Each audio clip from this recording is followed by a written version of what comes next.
आयलोनगरचं प्रादेशिक बातमीपत्र। आज दिवसभरातील महत्त्वाच्या घडामोडी।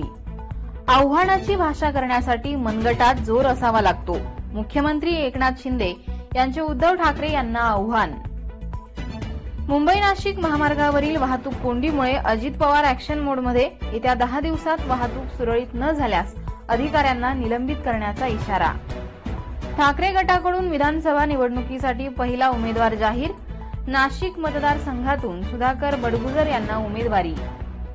पॅरिस ऑलिम्पिकमध्ये मराठमोळ्या स्वप्नील कुसाळेने रचला इतिहास। 50 मीटर रायफल 3 पोझिशन प्रकारात पटकावलं कांस्य पदक।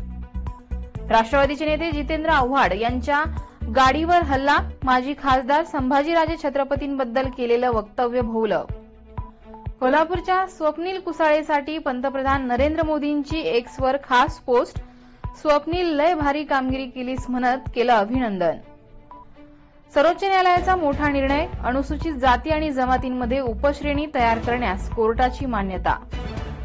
हिमाचल प्रदेशमधील शिमला मंडीमध्ये ढगफुटी। एकाचा मृत्यू तर 30 जण बेपत्ता।